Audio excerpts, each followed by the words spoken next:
I used to be so rigid with myself, right?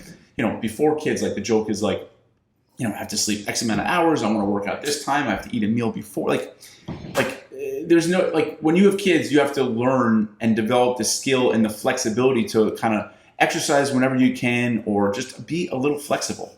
And I love that you're doing that. You're allowing yourself that flexibility, and it's a win-win. I mean, obviously your time is changing, but you're also moving and you're spending time with your kid. Like that's, but for me too, it's like, for me, it's always movement. I have to have some sort of movement.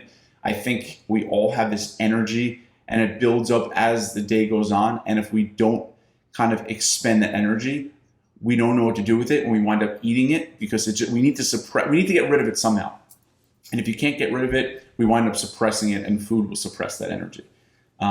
So for me, it's movement. And part of it also is just being less flexible, right? Like I'm working on a post about, yesterday, started yesterday, 3 different practices for 2 different kids. It's like all over the place. And while my oldest was at practice, I either could have dropped him off and come home, or I stayed there and I ran around the track. And it was great. I made the most of it, right? And I was proud of myself because that wasn't my ideal time to exercise, but I built that into my day and I used it. And, I think we all need to be flexible, obviously, and ideally, I think we want our kids to be flexible. So we need to practice that ourselves.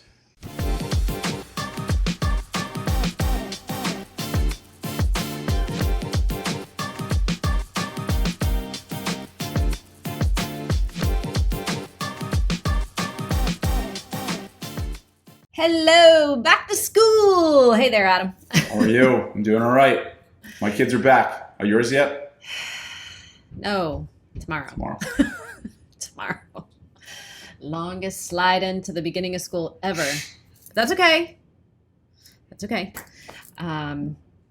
We were talking about it before we started recording. Bittersweet, right? Yes.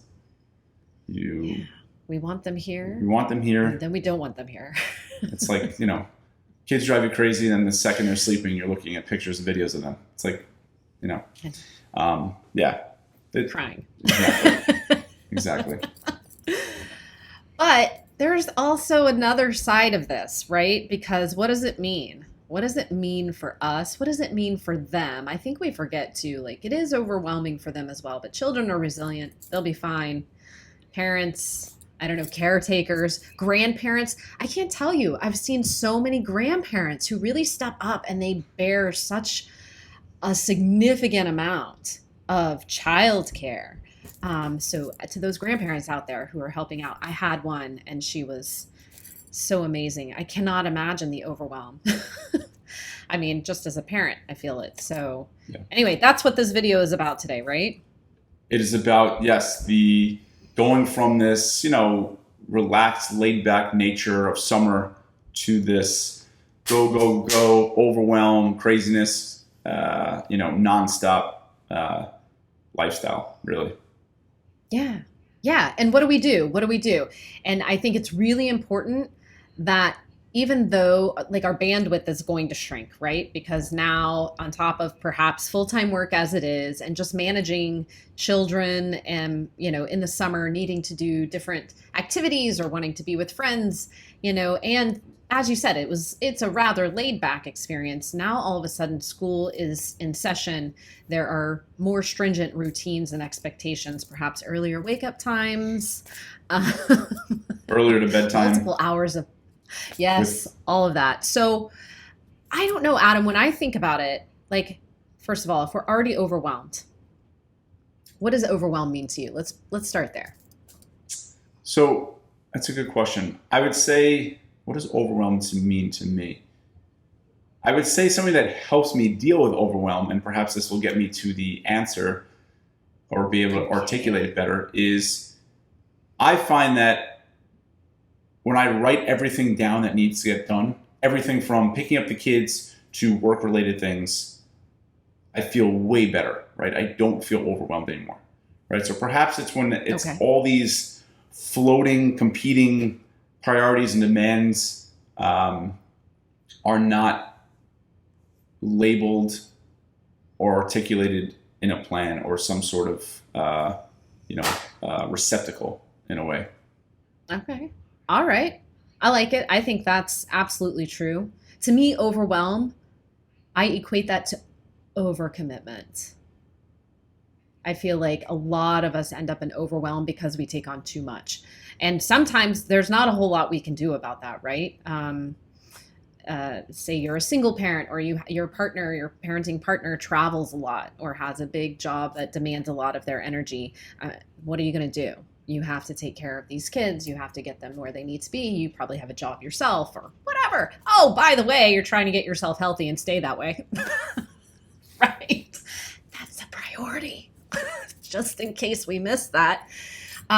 So yeah, for me, overwhelm is overcommitted, right?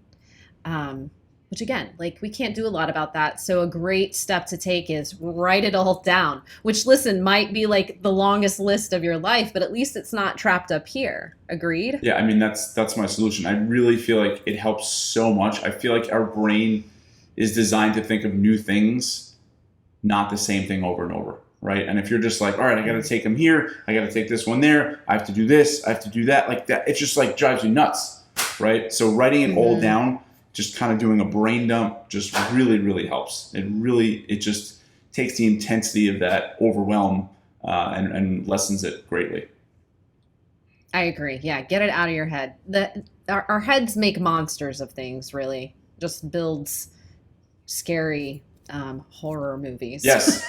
And two things about that. Number one, I mean, I think my favorite piece of advice I've ever received in my entire life is from my mom. And she always used to tell me, and I still think about it to this day all the time, is the monster is never as scary as it seems, right? And this started all the way back when I was scared to go to elementary school, then I was scared to go to middle school, then high school, then like, oh my God, the building's gonna be so big. Oh my God, I don't know how to read. Like all these things I used to just worry about, and she would always remind me the monster is never as scary as it seems. And number two, I always say, you want to LOL. Obviously, laughing out loud is wonderful, and I try to do that as much as possible, but living out loud and the idea of writing it down, it just kind of gets it all out. Yeah. So let's get into this. This video, I guess, we might be all over the place, but the point of this video here is we want to kind of talk about how to approach this new school year. For many people, September is the new January. We have all sorts of resolutions. This school year, I'm going to do X, Y, or Z. Maybe your kids have some resolutions. So let's start digging in. But I think the first thing I want to tackle, or I guess we did already, is the overwhelm, right? Just this idea of like, oh my God, there's so much to do. How am I going to take care of me? How am I going to focus on my priority of health and fitness? Mm-hmm. Okay, so we identified kind of the culprit, right? Overwhelm, a lot of competing priorities, a lot of things to do.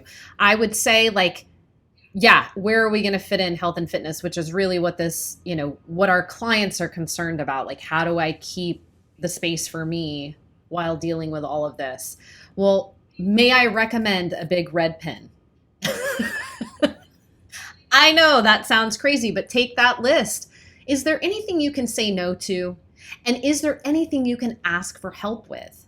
Right? Like, I know this sounds like simple. It is. But we don't do it. Right? Absolutely. Adam, do you? Do I what? Right?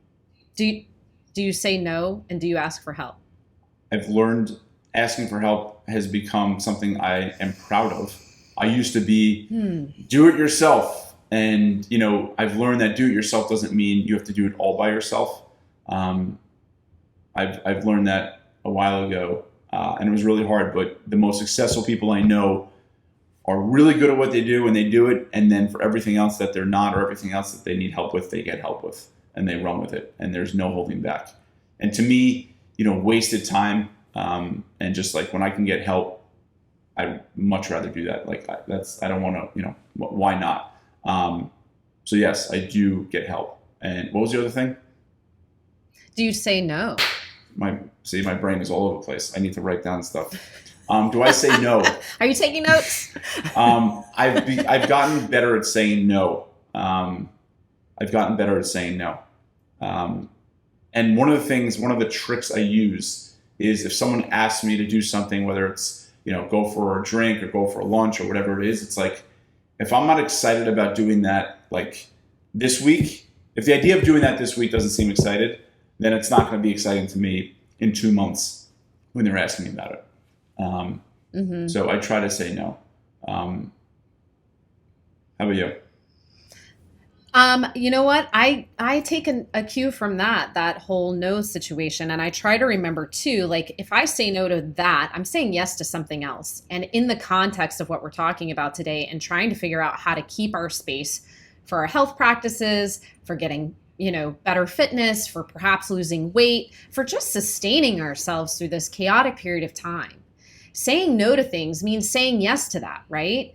And we're going to feel compelled to say yes to everything because we don't want to miss out. But remember, if you're saying to yes to all this noise, you're missing out on taking care of yourself. And that's just a fact. It doesn't have to be all or nothing, right? Like we don't play that game. We're not all or nothing here. But remember, if you're saying no to something, you're saying yes to something else.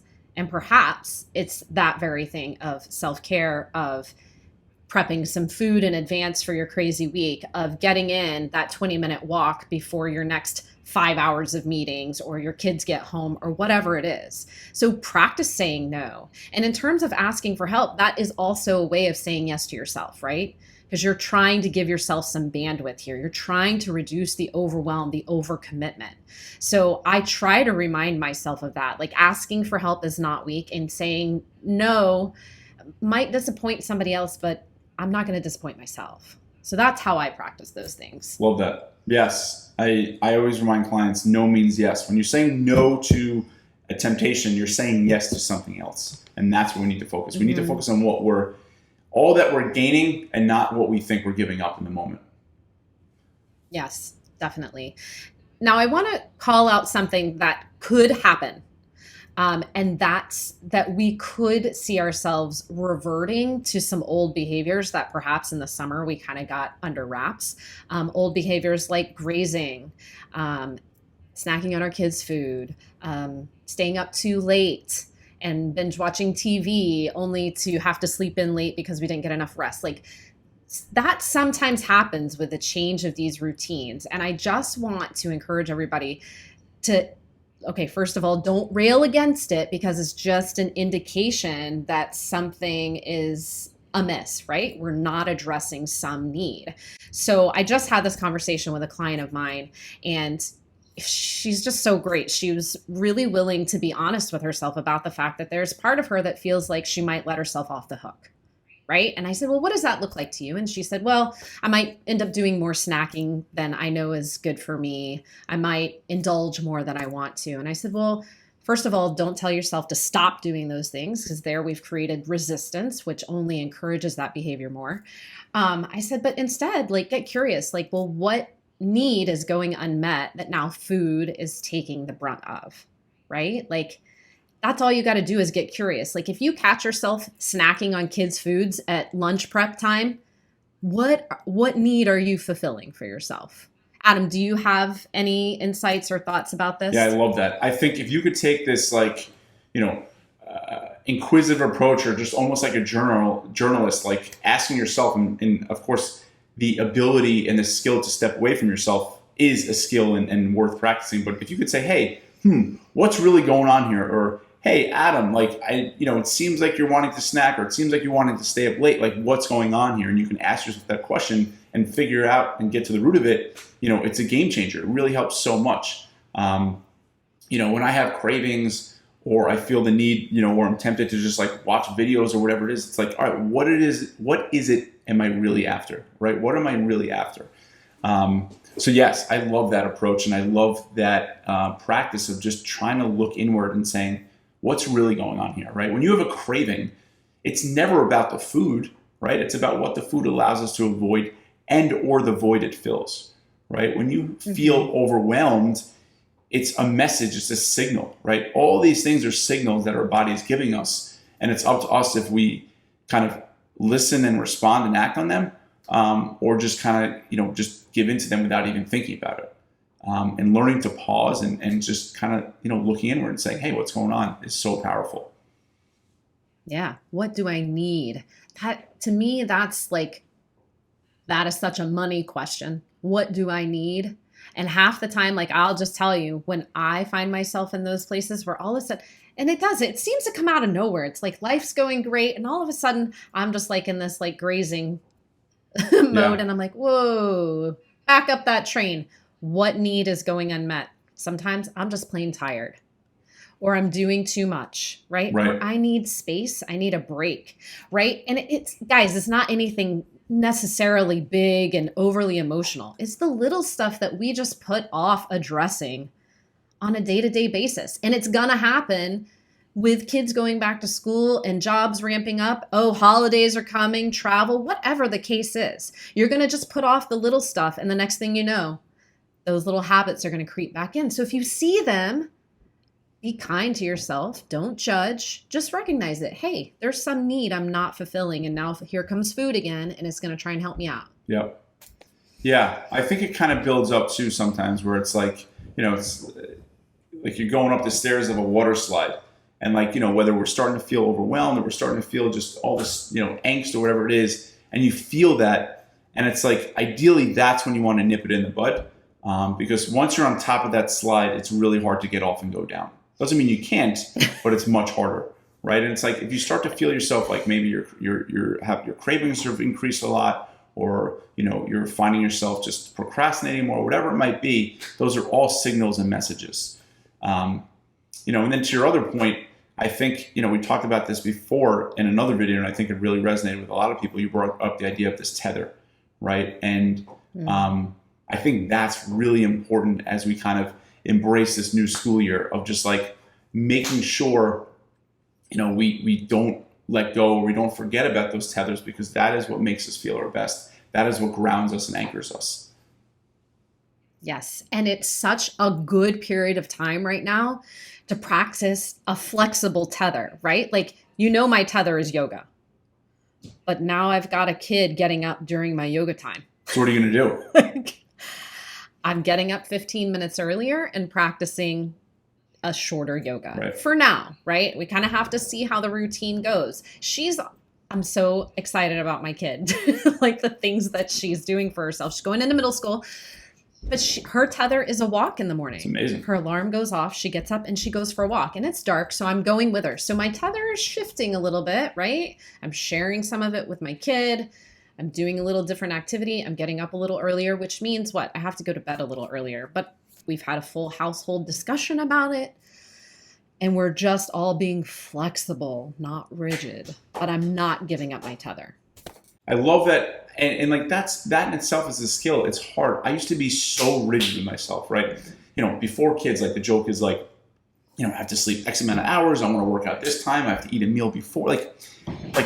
There's no, like when you have kids, you have to learn and develop the skill and the flexibility to kind of exercise whenever you can, or just be a little flexible. And I love that you're doing that. You're allowing yourself that flexibility, and it's a win-win. I mean, obviously your time is changing, but you're also moving and you're spending time with your kid. Like that's, but for me too, it's like, for me, it's always movement. I have to have some sort of movement.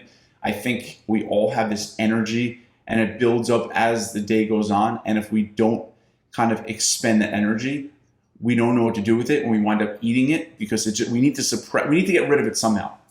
And if you can't get rid of it, we wind up suppressing it, and food will suppress that energy. So for me, it's movement. And part of it also is just being less flexible, right? Like I'm working on a post about, yesterday, started yesterday, 3 different practices for 2 different kids. It's like all over the place. And while my oldest was at practice, I either could have dropped him off and come home, or I stayed there and I ran around the track. And it was great. I made the most of it, right? And I was proud of myself because that wasn't my ideal time to exercise, but I built that into my day and I used it. And, I think we all need to be flexible, obviously, and ideally, I think we want our kids to be flexible. So we need to practice that ourselves. Yeah. Definitely. All right, let's wrap it up. So we talked about overwhelm, right? Everybody's kind of heading back into a school routine, those of you with kids or perhaps helping care for children. So demands are going to increase and we're going to feel overwhelmed. We identified it as perhaps overcommitment or just a heck of a lot going on. Adam brought up the list right? We're going to dump it on paper, get our red pen out and say no to what we can, because it's saying yes to things we really want and need, and asking for help as well. What else did we talk about? Okay, we talked about watching for habits sneaking in, right? And that's just an indication to get curious about what needs are going unmet. And then we talked about the tether and remaining flexible. Yep. Any points you want to leave us with? I just think it's really important to don't lose sight of the important stuff, right? We all have urgent stuff that is nonstop, right? Urgent, right? But it's the important things that help us deal with all the urgent stuff. And when that overwhelm creeps in, when the new schedule creeps in, it's so tempting to say, I'll skip it, or I'm too busy, or I'll wait until things calm down. But I promise you, and I know you know this, like, it's the important stuff, like focusing on your nutrition, focusing on your movement, focusing on, quality time. Like, those things help you do and handle everything better. And the key thing is that flexibility to say, you know what, maybe for this time, this period, I need to do it a little less. But again, it's always turning down the dial, not turning it off, because it's the important stuff that's going to help you deal with all the urgent stuff. Absolutely. All right, guys. Well, listen, Adam's inbox is always a welcome place for your comments, your thoughts, things you're struggling with. We'd love to hear from you guys. Best of luck to all those families with kids going back to school, and we'll see you very soon.